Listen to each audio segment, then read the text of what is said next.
Comenzamos a esta hora un nuevo capítulo de Jueces y Ciudadanos, un programa que busca acercar la justicia a la ciudadanía gracias a un acuerdo entre la Universidad de Magallanes y su canal de televisión, UMAC TV, y el Tribunal de Juicio Oral en lo Penal de Punta Arenas. El objetivo, como les decía, que la ciudadanía de Magallanes y también desde el resto del país pueda conocer más sobre la labor que realizan día a día los jueces del país. En esta ocasión nos acompaña Paula Stange-Kaller. Ella es jueza de Garantía de Punta Arenas. Muchas gracias por participar. Gracias, Julio, a ti por darnos esta posibilidad de dar a conocer a las personas, tanto de Magallanes como del resto del país, respecto de la labor que cumplen los jueces. Como es tradicional en esta segunda temporada de este programa, partimos este capítulo con un video introductorio sobre la temática que abordaremos.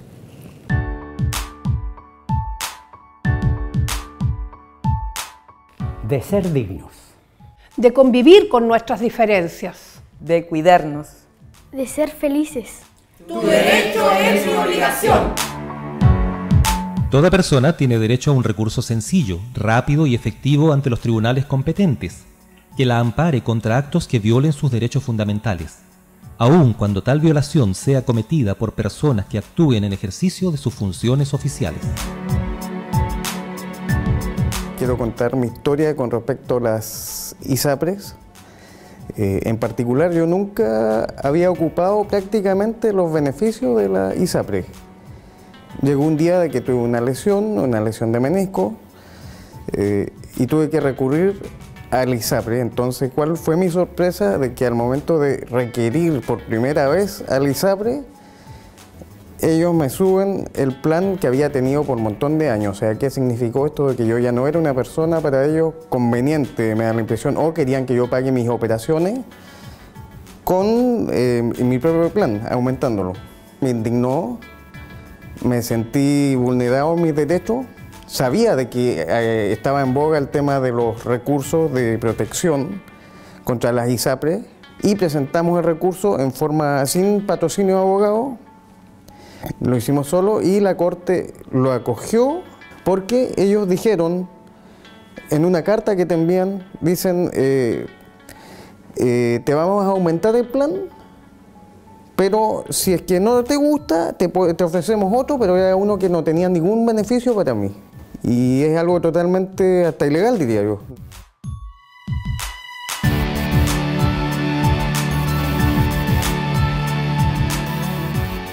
Tras esta cápsula introductoria que nos habla sobre la posibilidad que tienen los chilenos de recurrir cuando sienten vulnerados sus derechos, nos entrega una primera pregunta que se refiere a cuál es el rol del Poder Judicial en la efectiva vigencia de los derechos de las personas.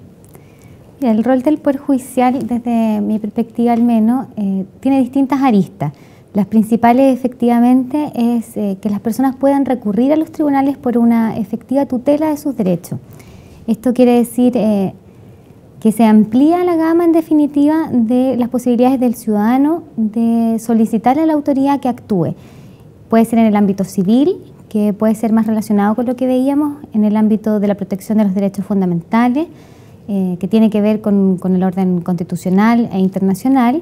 También tiene que ver con el derecho penal, por ejemplo, que es el caso al que yo me dedico, que ahí básicamente tiene que ver con la víctima, que es la que recurre al Ministerio Público, y a su vez el Ministerio Público, en representación de la sociedad, nos exige a nosotros un pronunciamiento respecto de una conducta que estima principalmente lesiva para la sociedad y por eso se penaliza con cárcel, ¿ya? En el ámbito civil, por ejemplo, la tutela tiene que ver más con los particulares y por lo tanto las prestaciones son como una persona contra otra y tiene que ver más con lo económico. No siempre, pero mucho más relacionado, a diferencia del ámbito penal. En el ámbito laboral, tanto las empresas como las personas principalmente para exigir sus derechos, y así el Poder Judicial cumple un rol fundamental en esto que llamamos Estado de Derecho. Usted mencionaba, decía, dos conceptos: derechos humanos, Estado de Derecho, derechos fundamentales. ¿Cuáles son? ¿A qué nos referimos cuando decimos, por ejemplo, derechos fundamentales?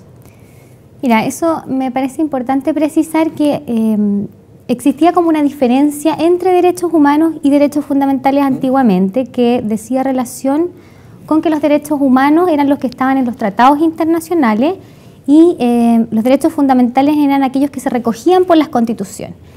Esto perdió vigencia y en Chile no debiese tenerla, principalmente por lo que establece el artículo 5º de la Constitución, que es un artículo muy famoso, por eso es importante que el ciudadano incluso conozca ese artículo, que lo que hace es permitir integrar todo lo que está en los tratados internacionales como derechos humanos al ordenamiento jurídico interno.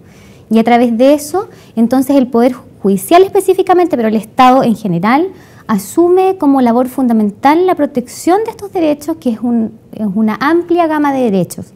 También es importante, creo yo, que las personas entiendan que antiguamente se hablaba como de estos derechos que tenían que ver con la libertad y los derechos económicos, sociales, que muchas personas como que les suena, digamos. Sí. Pero eso tiene que ver también con una distinción que se hacía de antigua data, que tenía que ver con la no exigibilidad de estos derechos. Hoy en día entendemos que todos los derechos son exigibles, ciertamente que las limitaciones pueden ser económicas, que los derechos tienen que convivir y por ende a veces se pueden limitar en ciertos sentidos, pero hay ciertos derechos que no se pueden ni limitar, ni restringir, ni suspender en ningún caso.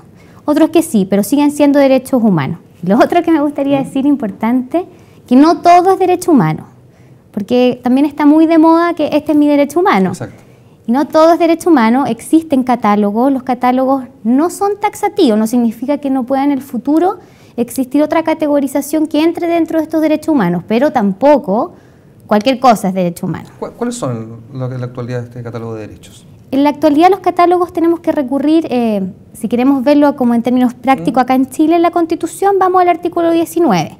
Como te digo, no es un catálogo cerrado, también se integra con el artículo 5º, entonces traemos de los tratados internacionales, que básicamente tienen que ver con el derecho a la vida, con el derecho a la integridad, con la prohibición de la tortura, de los tratos crueles, inhumanos y degradantes, con la igualdad, que finalmente es como el gran principio que integra todo, la igualdad y no discriminación, que también todo se remonta como a estas declaraciones universales de derechos, pero que luego se fueron como especificando en distintas convenciones. Y hoy día, especialmente para estas categorías como protegidas de personas que han sido históricamente vulneradas, como las mujeres, los indígenas, los niños, porque los niños hace muy poco no tenían derechos humanos. Y en realidad sí los tenían, pero no estaban protegidos y no había una tutela judicial efectiva, que es lo que se pretende hoy día. Sí, por supuesto. ¿Quiénes pueden vulnerar los derechos? Usted lo mencionaba en la primera respuesta, que está la posibilidad de que el Estado, la posibilidad de que los particulares a través de los empleadores, la discriminación, etcétera, cualquier ciudadano. ¿Quiénes, en este caso, quiénes pueden vulnerar el derecho de otro? Claro. Lo que pasa es que, como decíamos, están los derechos de otro y los derechos humanos del otro, ¿ya? Que son cosas distintas. Y los derechos humanos, al igual que los otros derechos, pueden ser vulnerados tanto por el Estado como por los particulares, por organizaciones no gubernamentales, etcétera.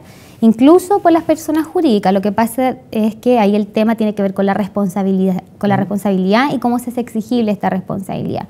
En el caso de los derechos humanos en general, cuando uno llega a instancias internacionales siempre acciona contra el Estado.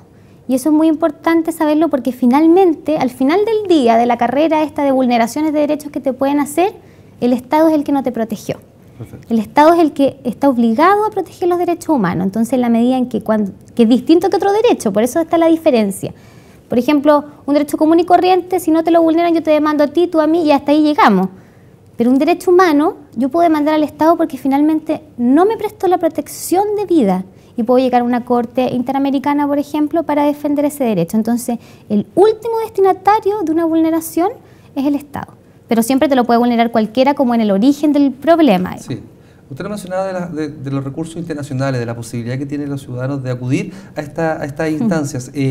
¿Cómo se ejecuta esto? ¿Tiene que primero pasar por la vía institucional local para luego llegar a esta instancia superior? Claro, las instancias internacionales siempre son, no es que yo la promocione ni mucho menos. No, pero existen. Porque por supuesto que uno quiere que el Estado cumpla, se haga responsable y no finalmente tenga que llegar a instancias internacionales, que ahí tiene que ver básicamente con un incumplimiento estatal. Pero para ello es necesario primero que se agoten las instancias internas, es decir, que se pase por todos los recursos que existen en el ordenamiento nacional y vencido ello se puede recurrir a instancias internacionales. En el caso, por ejemplo, de la Corte Interamericana es importante también saber que hay una comisión y una corte. Pasa primero a la comisión se pronuncia si efectivamente existió y es la comisión la que actúa contra el Estado, no es la persona directamente. Pero eso son cuestiones formales que en definitiva siempre te va a apoyar alguna institución no gubernamental claramente, en este caso. Pero la idea es que el Poder Judicial asuma este rol, entienda también, nosotros como Poder Judicial, que podemos hacer incurrir al Estado en una responsabilidad internacional si no nos preocupamos efectivamente por garantizarle a los ciudadanos una tutela efectiva de sus derechos. Sí, quiero precisar el tema de la tutela. ¿Cómo los tribunales, en su caso en juzgado de garantía, se hace cargo de la tutela de las personas? Podemos hablar en general, ¿cierto?, del Poder Judicial en sí, pero también puede ser ejemplos prácticos desde la justicia de garantía. Bueno, hay distintas formas. En general, como comentamos al principio, todo se trata un poco de eso. Al principio, como el inicio de la concepción de la reforma procesal penal tenía que ver con que este juez era de garantías del imputado, porque todo tiene su historia, digamos. Esto parte por un procedimiento inquisitivo que existía antes, donde el imputado no tenía muchas garantías, existía una imputación en contra de él, inmediatamente había una prisión, y entonces el sistema da un vuelco y se preocupa por las garantías. Hoy en día ha ido decantando un poco eso, porque también es importante escuchar a la víctima, cuidar sus intereses. Hoy en día también se ha hablado de que el Ministerio Público también tiene derecho a un debido proceso, lo que inicialmente no era así, digamos, en la teoría. Y eso ha ido dando entonces que este juez de garantía cumple un rol respecto de la sociedad toda, no solo del imputado, que quizás era como donde mayor énfasis existía al principio. Respecto de las garantías ya propiamente tales, en relación al imputado existen ciertos mecanismos especiales. Tenemos el primero y el más importante, que es el control de la detención. Y todos escuchamos siempre los controles de detención, etcétera, y como que hay que pensar siempre que uno puede estar ahí. Todos somos ciudadanos, todos de repente podemos cometer errores, no todos son delincuentes, si algunos son errores. Incluso yo siempre pienso en los manejos de estado de ebriedad. Oye, si alguien se toma un pisco sour a la hora del almuerzo y salió manejando, es un irresponsable todo lo que queramos, pero llamarlo a delincuente no sé, pero a lo mejor puede cometer un ilícito y va a estar ahí, en el control. Entonces, ¿qué es lo que hay que hacer? Preocuparse de que no sea maltratado, preocuparse de que efectivamente existan los presupuestos materiales, los presupuestos procesales y legales para que se dé la situación de que esté privado de libertad, puede estar privado de libertad el día anterior. Entonces, eso finalmente lo tenemos que entender como una garantía para todos los ciudadanos, porque todos podemos estar ahí en algún momento. Sí. Y bueno, no, pero dime. Sí, ¿Sí? Sí. Bueno, es que hay distintos mecanismos, en realidad ese es como el más evidente y el que tiene como más revuelo a nivel mediático, que siempre sale. Pero hay otros tipos, está la cautela de garantías, también está el amparo ante el juez de garantía, que son como recursos más específicos y relacionados con eso. Sí, estamos en Jueces y Ciudadanos a través de UMAC TV. Estamos conversando con la magistrada de garantía de Punta Arenas, Paula Stangui. Quiero aterrizar aún más en la conversación, magistrada. Cuando yo me doy cuenta que el Estado o que en particular me está vulnerando mis derechos, sabemos el derecho a la vida, pero por ejemplo cuando un hospital no me suministra la atención de vida, ¿me está afectando ese derecho? El derecho al libre desplazamiento, ¿qué me coarta? No sé, quiero decir, pues, si podemos analizar para la ciudadanía ejemplos quizás prácticos, concretos, donde uno podría darse cuenta que hay algún tipo de vulneración de los derechos. Claro, hoy en día yo creo que existe harta sensibilidad ciudadana respecto de los derechos. Hoy día Chile es un país informado, también quizás las redes sociales han ayudado mucho a eso. El catálogo es grande, entonces básicamente tiene que ver con una cultura general cuando uno se va dando cuenta. Los casos que tú comentas son efectivamente casos de vulneraciones de derechos y que tienen mecanismos distintos como para poder subsanarlo. En general, el Estado tiene que prestar un servicio adecuado. Uno se va a dar cuenta cuando no, y hay instancias administrativas y hay instancias legales ya cuando la situación supera ciertos presupuestos. No sé, no sabría cómo explicarte tan detalladamente cuando estamos en esta situación, pero yo creo que la gente hoy en día es bien capaz de darse cuenta cuando, y para eso existen asesorías. Por ejemplo, está la Corporación de Asistencia Judicial, que es gratuita, que las personas pueden ir y conversar con un abogado. En el ámbito civil, de familia, está la Defensoría Laboral y está también Bueno, la Defensoría Penal. Sí. Entonces la idea es que la gente efectivamente se pueda hacer asesorar por todas las instancias que hoy día el Estado está obligado para promocionar y proteger los derechos de las personas. ¿Qué pasa si un ciudadano cree que el juez no está cumpliendo esa labor de tutela, el juez de primera instancia, para graficar la pirámide del Poder Judicial? ¿Cómo puede recurrir a un superior? ¿Puede denunciar? ¿Cuál es el proceso que tiene un ciudadano en el ámbito jurisdiccional, cierto, para poder reclamar en el caso de que considere que no están siendo velados sus derechos?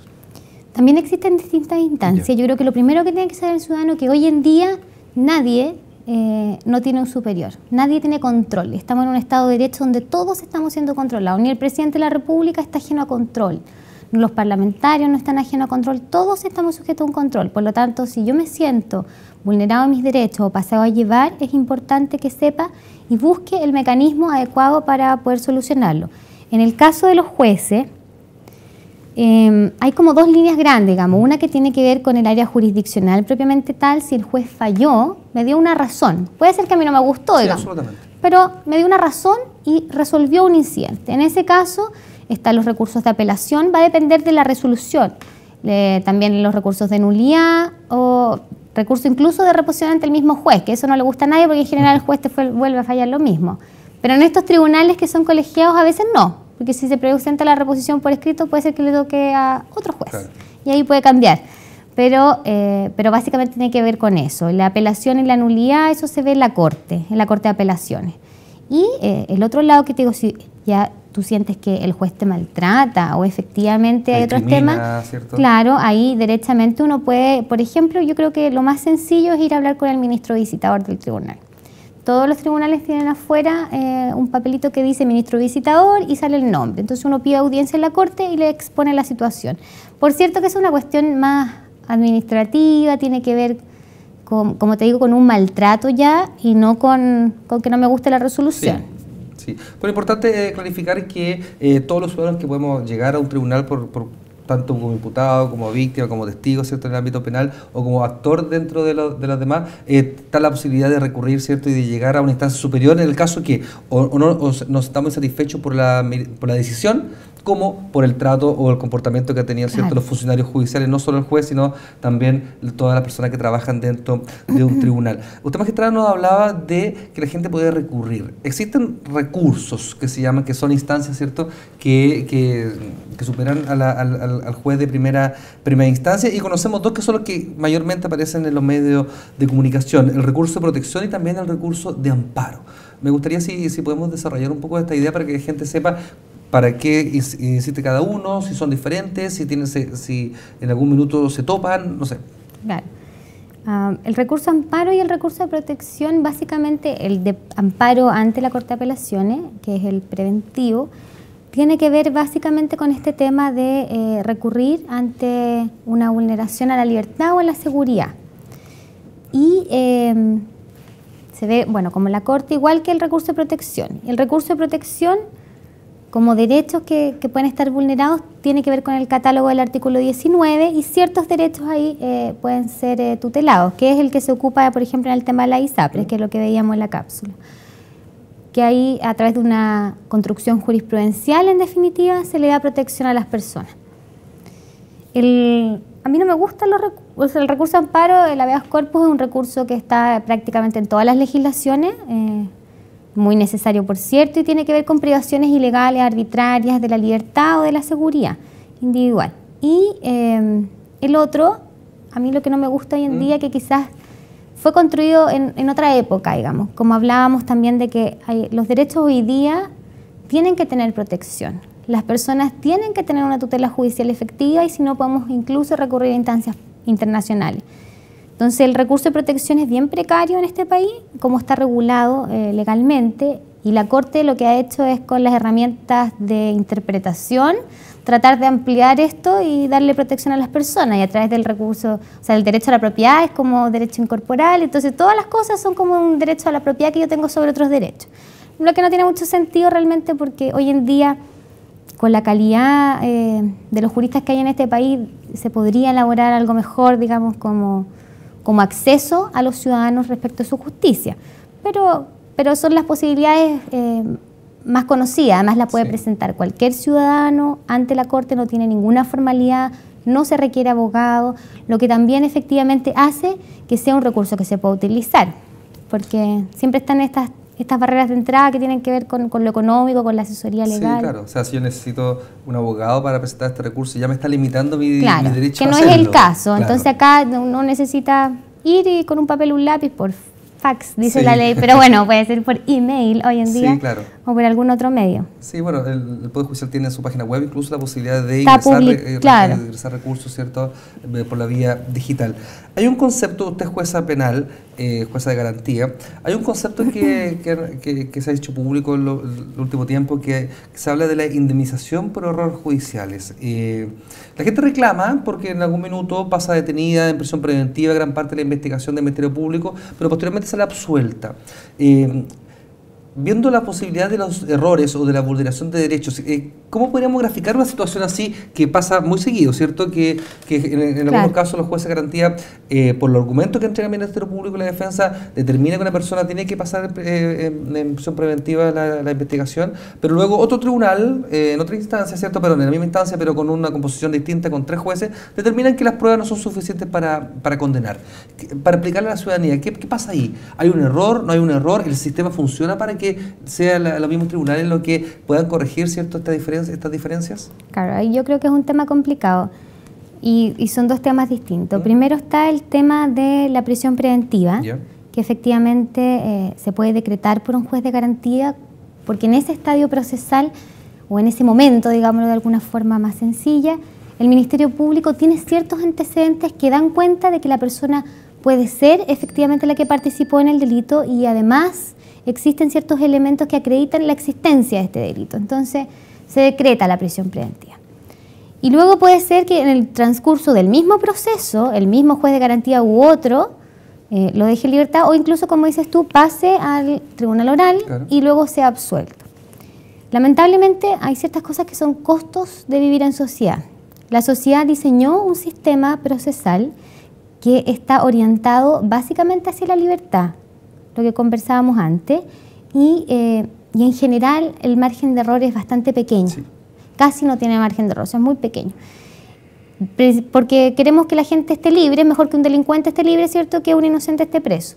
Y esa es la premisa que se ha utilizado. Pero los errores existen evidentemente y eso es el costo que tenemos que asumir socialmente. No es un error judicial propiamente tal del que hablamos cuando buscamos una indemnización por error judicial. Ese es otro tipo de caso.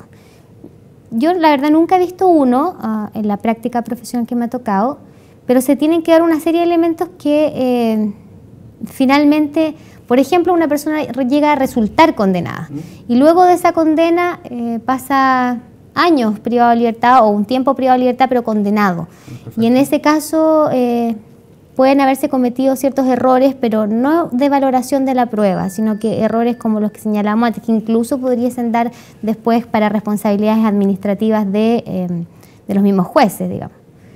Pero tiene que ver como con otros presupuestos más exigentes, porque el resto es parte de vivir en sociedad y tenemos que asumirlo. Eso es la regla del proceso penal.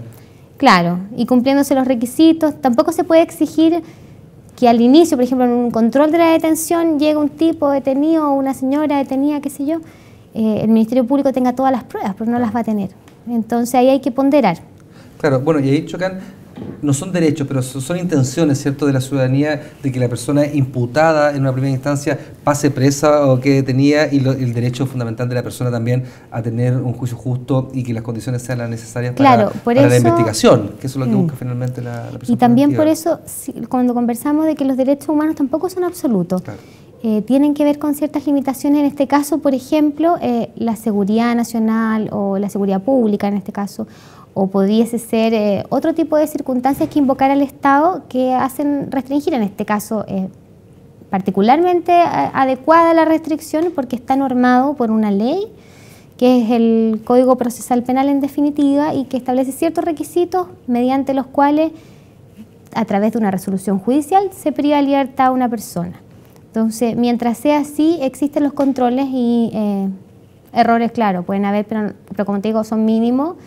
Y en general el juez siempre tiende a la libertad. El principio es pro reo, pro persona, pro libertad, y el resto, bueno, uno no se puede hacer cargo de todo. Sí, absolutamente. Sí. Por último, las legislaciones van acorde a los tiempos, van mutando, van evolucionando.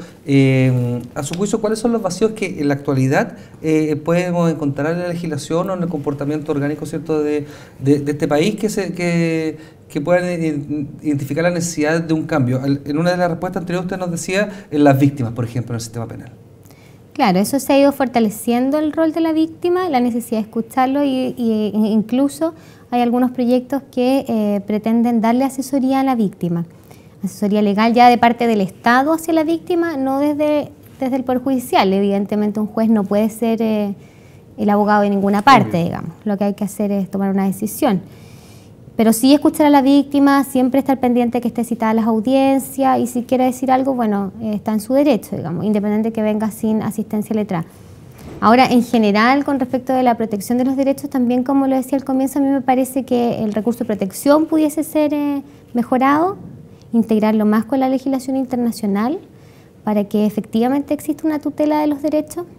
Quizás también el tema de difusión, que es del Estado y a lo mejor también del Poder Judicial, ¿por qué no?, de difusión de los derechos, este tipo de cosas yo creo que, por eso te lo agradezco, ayudan a la ciudadanía, pero es poco, porque ni siquiera alcanza a explicarse, ni hay una interacción entre la ciudadanía y uno que le puede explicar las cosas que no entienden. Claro. De hecho, o sea, yo misma tengo amigos que son profesionales de otras áreas y que no se revinculan con el Poder Judicial y no entienden un montón de cosas, entonces, y es lógico.